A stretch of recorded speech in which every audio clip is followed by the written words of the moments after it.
In this video, I'm going over the most pathetic characters in the Pokemon anime. I'll be going over their traits, like having an annoying personality, bad growth, wasted potential, or just being there for the plot, as well as rating them on a scale from 1 through 5, 1 being the mildly irritating, and 5 being the absolute worst, which I'm saving for last. The reason I'm looking at the anime's worst characters is because I wanted to add my own ideas to make these characters even better than how Pokemon wrote them. Let's start off with Silent. If you don't recognize him, there's probably a reason for that, and that's because Silent was a very forgettable character. This is due to the fact he didn't really have an impact on anyone around him, nor was he doing all that much himself. Silent's job throughout the entirety of Black and White was just to give us a little knowledge on Pokemon, be the comic relief, and fill in that Brock role, and for a Brock replacement, he wasn't all that good. So my solution for Silent's character is to either show him off more, actually reaching his goals, or make him super entertaining like Brock, Clement, and Kiawe. Silent's overall rating is a 1 out of 5 on the pathetic score, due to missed potential. He was funny at times, just not as much as his competition. Another character who could have been so much more, but fell flat, or in this case round, is Sophocles. While I also don't hate on Sophocles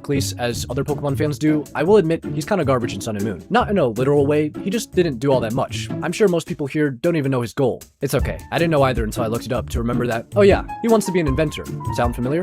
Yeah, we had the same thing with Clement, except unlike Clement, Sophocles wasn't making robots that can battle in gyms, wasn't making any progress towards his goals, wasn't challenging Ash to a really cool fight with Goodra. No, he was just there. He was featured in that one really cool, or I guess sad episode with the Minior in which he played a big part in. Yet outside of that, he really didn't do much. So why not have him be a doctor inventor? You can use that Minior episode as a perfect gateway into trying to help those who are potentially dying by creating new inventions to help save people in Pokemon. That would be so much better than whatever his goal was. He probably gotta lose that weight though. Not a good look if you want to be in the health field. Overall, Sophocles is Clement if you remove the character arc and kept the punchlines. His rating is a 2 out of 5. Next is Tracy, a character which I'll go over briefly since he wasn't total garbage, but I don't really like his character because he replaced Brock during the Orange Islands. Yes, is this a bit of a nitpick? Sure, but I can't lie, Tracy is a whole lot of nothing. All he does is draw Pokemon, which isn't a very interesting goal. Yes, we've had worse, but Tracy's real problem is the fact that he's the opposite of entertaining. Like, if there was a series about Tracy, we wouldn't watch it, because we'd all be asleep. So the plan to fix Tracy is very simple. Make him the worst drawer ever, that when he shows Ash his sketch of a Pokemon, he uses self-destruct. Tracy's overall score is a 2 out of 5, not because we don't like him, but because he was the one to replace Brock. Tobias actually made it here since the only reason he exists is to block Ash from winning the Sinnoh League. He comes in with full, well, probably full, legendary team. His first Pokemon is Darkrai, and when that gets defeated, he just throws out a Latios. So if you want to call anyone pathetic on this list, it should be the literal hacker of the anime, Tobias. Like, there's no way Pokemon made this character with the intention of having him be a good, fair rival, since he's anything but fair. So how would I change this? Well, I'd start by introducing Tobias earlier in the series, flesh out his character more, maybe show why and how he has a legendary team, then have him just be intertwined with the story and plot in some way, because his character truly has a lot of potential. He's got a lot of aura, but the way Pokemon used him was just plain dumb. That's why Tobias's overall score is a 2 out of 5. He only exists for the plot.